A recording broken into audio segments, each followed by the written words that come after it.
The Centurion. Prologue. The Watcher. The words left his mouth before he knew he'd spoken. Truly this was the Son of God. And once they were spoken, nothing, no emperor, no legion, no family, would ever let him take them back. The hill was already scarred with crosses. Wood, splintered and blackened by weather, stood like old bones against the sky, reminders that Rome's justice was never swift but always seen. The place was called Golgotha, the skull, and the Centurion had marched enough condemned men up its slopes to know its smell: sweat, iron, fear. Longinus stood as he always did, helmet shadowing his eyes, spear steady in his hand. A soldier's task was simple: keep order, see the sentence carried out, report when the bodies hung still. He had learned not to think of the faces, not to carry them home. The empire devoured men, he merely sharpened the teeth. But this one, this Nazarene, was not like the others. There had been no curses spat at the soldiers, no begging for mercy. Instead, he had spoken strange words, words of forgiveness, words that sounded less like a criminal and more like a king blessing his people. Longinus had felt a sting, an unease he buried beneath years of discipline. The sky suddenly changed. Darkness gathered where there should have been light, and the air shuddered as if creation itself held its breath. The Centurion's men muttered about omens, about angry gods. Longinus barked them into silence, though his own heart pounded against the armor at his chest. When the Nazarene cried out and slumped forward, something broke. Not in the prisoner, but in the watcher. The earth shook, stones split, and from Longinus's lips, before he could measure or restrain the words, came a confession. Truly this was the Son of God. He had overseen many deaths, but never had death itself felt so undone. In that moment, the soldier's life, ordered and bound to Caesar, began to splinter like the veil the priests whispered about in their temple. He did not know what lay ahead, only that the path before him would never again be the same. And so the Centurion, who had once been a servant of empire, became a witness to another kingdom. Months earlier. The barracks were loud for a while. Dice clattered, men cursed, the smell of wine soured the air. Then the lamps burned low, and the camp sank into the kind of silence only soldiers know. Heavy, restless, uneasy with its own stillness. That was when Longinus unrolled the parchment. The wax seal had cracked on the march back from Caesarea, but he had saved the letter until he could be alone. He lit a small oil lamp, leaned against the stone wall, and let the words of his wife spill into him. Marcus has taken to carrying the basket in the vineyard. He says it makes him strong like his father. He misses you. We both do. The words blurred for a moment. Not from the ink, but from his own tired eyes. He rubbed his thumb along the margin where she had pressed harder, as if she could bridge the distance by force. He could see it clearly. The vineyard rose, stretching down the hill, the smell of earth and grape leaves, his boy stumbling but proud with a basket nearly half his size. Marcus had been only 6 when Longinus last saw him.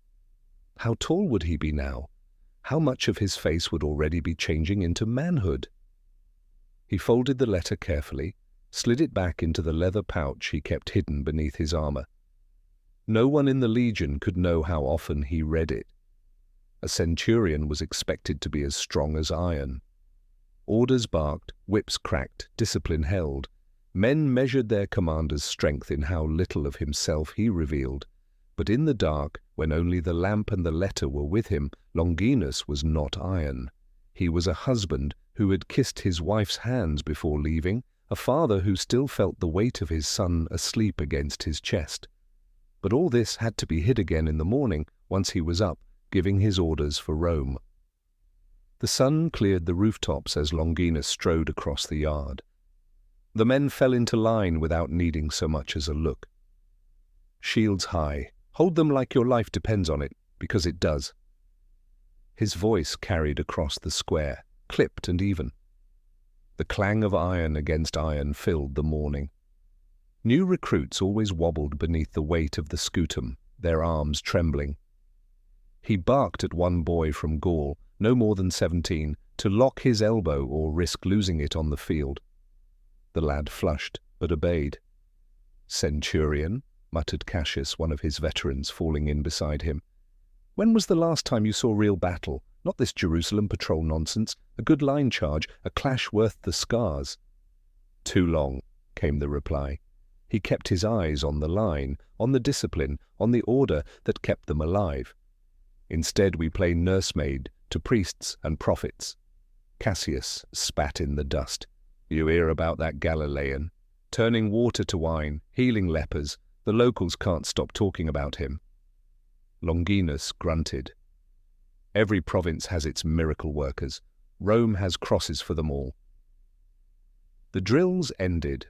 Longinus then led a patrol through the narrow streets. Merchants stared, children darted between stalls, and every face seemed to hold suspicion. He caught one boy gazing at the Roman crests on their helmets and nodded at him. They patrolled for hours before returning to the barracks. That night, the barracks filled again with dice and laughter. Longinus sat apart, sharpening his spear point. The men laughed at some joke about a zealot who had run screaming from a tavern after hearing of the Nazarene's miracles. "Maybe he'll turn our rations into something worth eating," one quipped. Laughter erupted. Longinus said nothing. He kept his hands steady, though inside he wondered why the Nazarene's name lingered on so many lips. The men laughed long into the night, slapping dice against the table, shouting over one another in Latin and broken Greek. Longinus kept to the edge of the firelight, spear across his knees, whetstone rasping against the steel.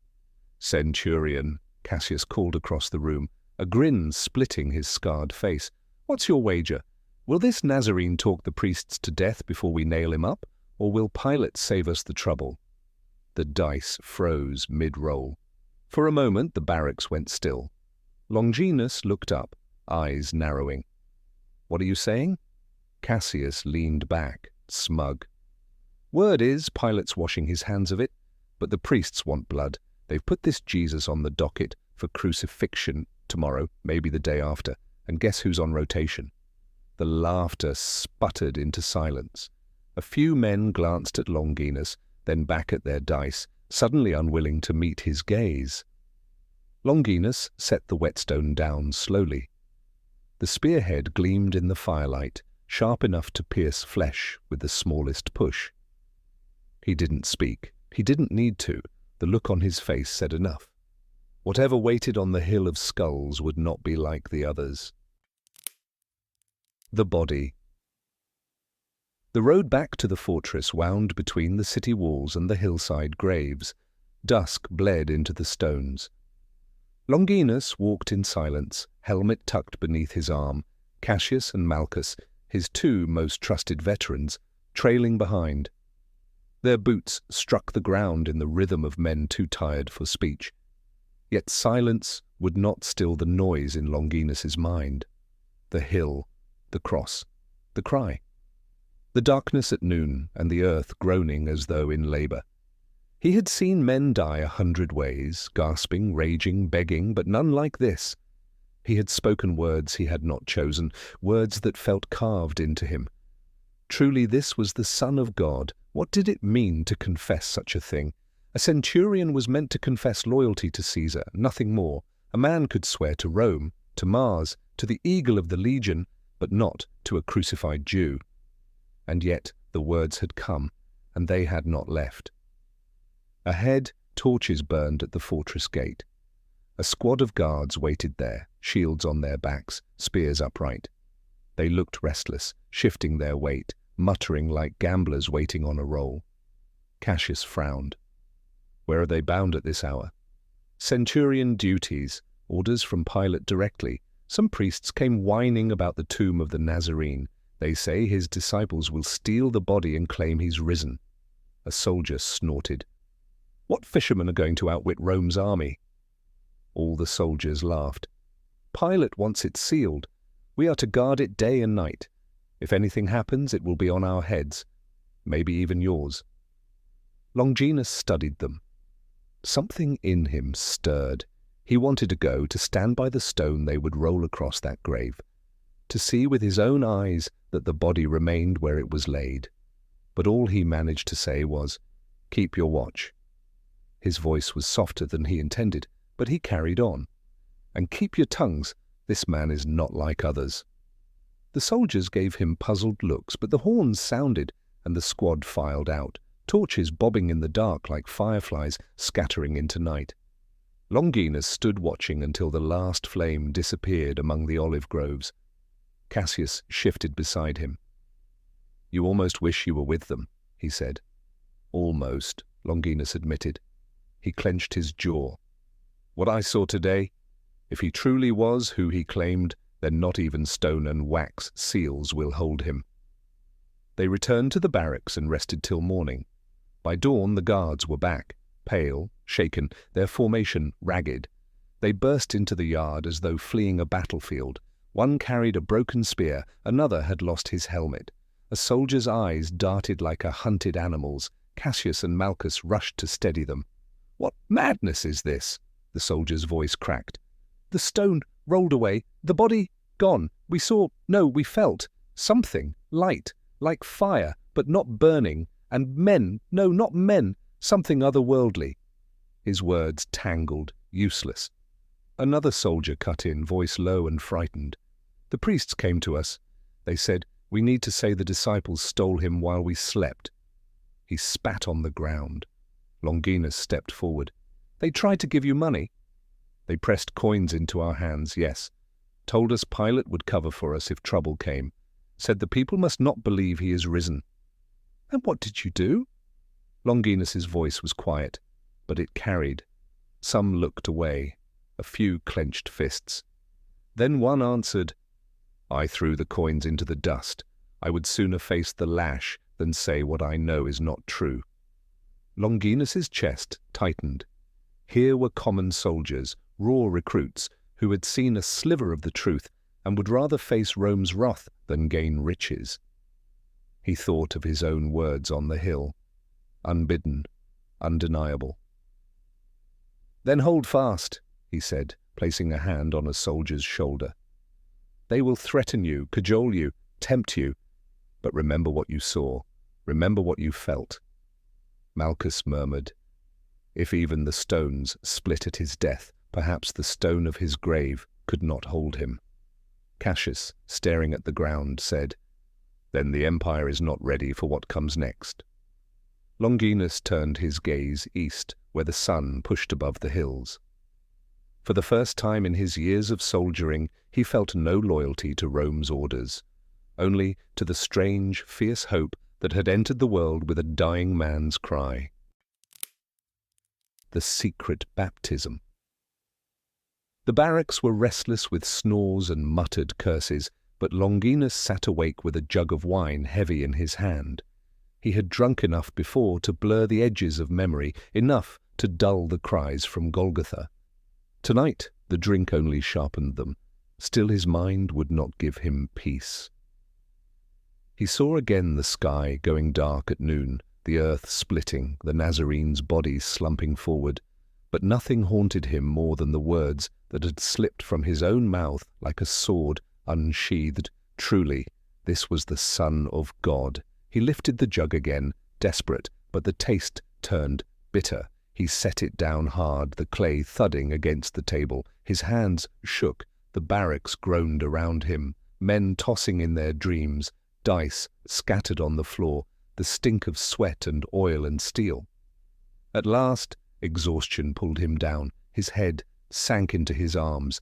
The jug rolled to the floor and dribbled the last of its wine into the dust. And he dreamed. The darkness of the barracks gave way to another darkness, vast and deep, as though he stood again beneath the blackened sky of Golgotha. Then a figure came toward him, robed in light that did not blind but healed. The face was the same he had seen bloodied on the cross, yet now unbroken, alive. The eyes pierced him, steady, kind, unyielding. "Longinus," the voice said, firm and gentle as water flowing over stone. "The drink will not cleanse you. You seek to wash away guilt with bitterness, but only I can wash you clean." Longinus fell to his knees, his soldier's voice breaking. "Lord, I killed men for Rome. I watched as they nailed you to wood. How can I be clean? You confessed the truth when the world denied me. Now obey. Rise, go to James, son of Alphaeus. He will show you the way." The light swelled, filling the dream until there was no barracks, no dust, no chains of Rome, only a strange sense of peace. Longinus woke with a gasp, the dawn already bleeding into the room. The jug lay cracked at his feet, the wine staining the earth like blood. His mouth was dry, his head heavy, but his heart pounded with purpose. Cassius stirred nearby. "Longinus," he grumbled, "you look like you've seen a ghost." "I have seen more than a ghost," Longinus whispered, though he did not explain. That evening he slipped from the fortress, cloak pulled tight against the wind, helmet and spear left behind like a skin shed forever. The streets of Jerusalem were restless after sunset, merchants shouting their last bargains, children darting through shadows, zealots whispering under archways. Longinus kept to the alleys, head lowered, every step of the Roman centurion now feeling like a crime. At the market stalls he lingered, asking questions with care. At a well he offered to draw water for a woman, then asked softly, "Do you know where the followers of the Nazarene gather?" Most turned away, eyes hard with suspicion. To them he was still Rome, a sword in human shape. More than once he felt the air shift, as though a stone might be hurled at his head. Still he pressed on, question after question, the name of Jesus spoken like contraband on his lips. At last, in a crooked lane where the houses leaned into one another like conspirators, an old woman met his gaze. Her lips trembled. She glanced about as if the walls themselves might listen. Leaning close, she whispered an address, a narrow house hidden in the shadow of the southern wall.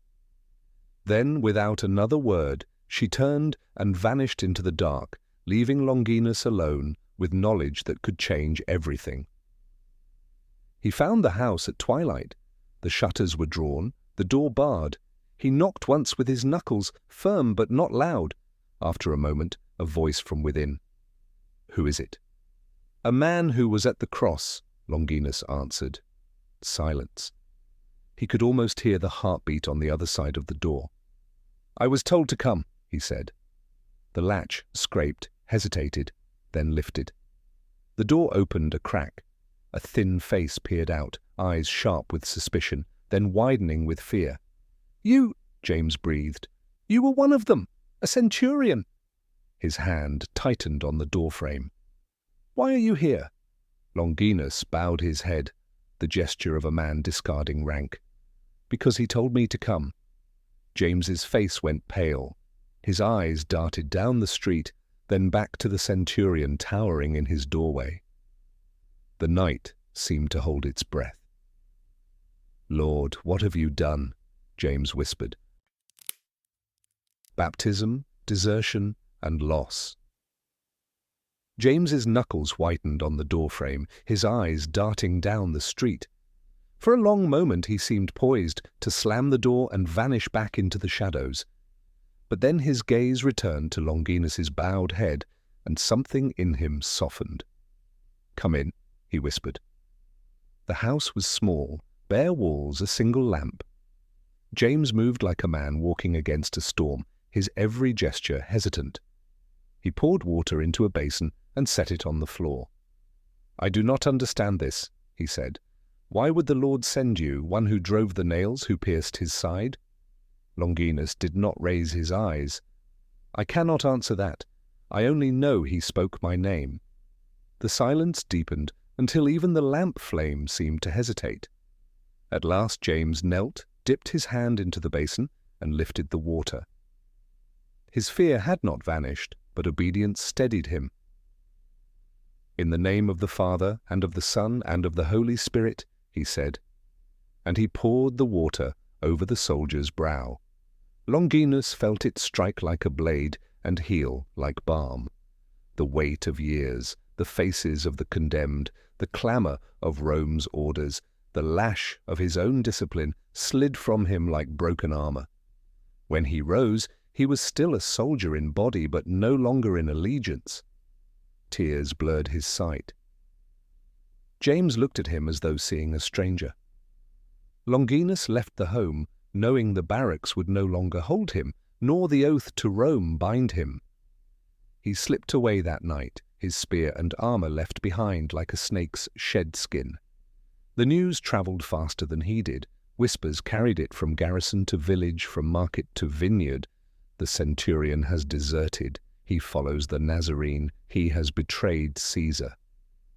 The word reached Cappadocia before he could. Damaris did not wait for him. She gathered Marcus in the night, pressing a hand over his protests. She packed bread, a jug of water, a few coins, and fled to her kin in the hills. She knew what happened to deserters. Crosses lined the roads for such men. She would not let her son see his father hanging on one. When Longinus arrived at the vineyard days later, the rows stood empty and silent. The dog barked once, then went quiet. Inside the house he found only a half-spun basket, the thread cut short, and Marcus's wooden toy sword abandoned on the floor.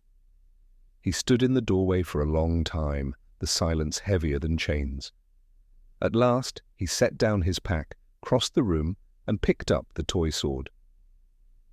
The wood was scarred with the marks of childish battles. He turned it once in his hand, then laid it carefully on the table. "They are gone," he said aloud, his voice steady though his chest ached. "And I cannot follow." He stepped back outside. The hills stretched wide, and the world seemed to hold its breath again. If he was marked for death, so be it. He had died once already. But this truth could not be withheld. Longinus did not linger in Cappadocia. The empty house and the silent vineyard drove him onward. He took to the roads of Judea, walking where Jesus had walked. The Sea of Galilee shimmered under the sun. The stones of Capernaum still seemed warm with stories of healing. The hills of Samaria whispered the parables of water and spirit. He spoke to shepherds in the fields, to merchants at wells, to women carrying jars, to beggars on the roadside. He told them what he had seen, the sky black at noon, the cry that split the earth, the stone rolled away. He spoke as one still seeking, half preaching and half questioning. He wrote. He wrote on parchment he had kept from his years in service. He wrote his confession at the cross, the bribes at the tomb, the dream that had changed him, the words of James, the aching for his wife and child. He did not polish his words. He wrote as only a soldier could, blunt, clear, unadorned. Other believers found him, sometimes by chance, sometimes by rumor. They listened, they copied, they carried his words to distant places. "This is the testimony of the Centurion," they would say. "This is the man who stood at the cross." Rome does not forget deserters, nor do priests forget those who expose their lies. Word of Longinus's wandering sermons reached Jerusalem, then Caesarea, and at last Pilate himself. The governor had tolerated much: Galilean prophets, squabbling priests, mobs that rose and fell like desert storms, but a centurion gone rogue was different. Soldiers who turned their backs on Rome endangered the whole machine. So a detachment was dispatched, quiet but certain. By then Longinus had spent years on the roads, preaching in villages and crossroads, carrying his writings in a leather satchel worn smooth by his hand. He had become a strange sight, a man who once barked orders, now sitting by wells, telling stories of a crucified king. Some laughed at him, but many listened, and some wrote his words into their own scrolls. When the soldiers caught him in Cappadocia, he was not surprised. He had stopped for rest in a small town where believers had begun gathering around him. He taught them in a courtyard shaded by vines, explaining how the sky had gone black and the ground had trembled at the cross. The tramp of boots on stone silenced the crowd. The soldiers came in formation, shields gleaming, the standard raised. The people scattered. Longinus stood alone, his satchel in hand. The commander unrolled the order. Longinus, Centurion of the 10th Legion, deserter, blasphemer, disturber of the peace, by command of Pilate, you will be bound and executed. Longinus lowered the satchel to the ground. I expected as much. 2 soldiers stepped forward with ropes. He did not resist. His wrists, once wrapped in iron braces, now bore only scars. As the ropes tightened, a young soldier, barely grown, leaned close, his voice raw with pity. You were feared once, he said. Why go like this? Like a lamb? Why not fight? Longinus met his eyes steadily. Because the lamb I follow did not flee. If he could face the cross, I can face this. The boy flinched at the words, but something in his expression shifted. Confusion mingled with awe. They marched him beyond the town, to a grove of cypress trees that stood like dark sentinels against the sky. The villagers trailed at a distance, hushed, uncertain whether to weep or pray. The commander read the charges again: desertion, treason, blasphemy. The words rang hollow in the stillness. Longinus knelt without being told, his knees pressed into the dry earth. He looked upward through the branches where shafts of sunlight pierced the canopy like swords of fire. Father, he prayed, I was a soldier of death. You made me a witness to life. Receive me. Epilogue. The Centurion's Gospel. They buried him at the edge of a vineyard, not far from where he had once lived, with Damaris and Marcus. There was no legionary salute, no family to mourn him. Only a few believers who dared to risk being seen. They wept quietly, then turned to the satchel he had carried. Inside they found his notes, rough parchments marked by a soldier's hand, his confession at the cross, the bribes offered at the tomb, the dream of the Nazarene in light, the secret baptism by James, his wanderings, his loss, his hope. They copied them, line by line, into their minds and hearts. Some carried the words to Antioch, some to Ephesus, some back to Jerusalem. Over time, these scraps were read alongside other testimonies, fishermen's memories, women's songs, the letters of apostles. When the Gospels began to take shape, some of Longinus's words were there in the background, shaping detail, giving weight. The line that spread farthest was the one he had spoken unguarded, as the earth shook and the sky turned black. Truly this was the Son of God. And so the centurion, who once enforced empire, became a whisper within Scripture. His voice folded into the testimony of faith. No monument bears his name, but his words endure wherever that sentence is spoken. Truly this was the Son of God. The end.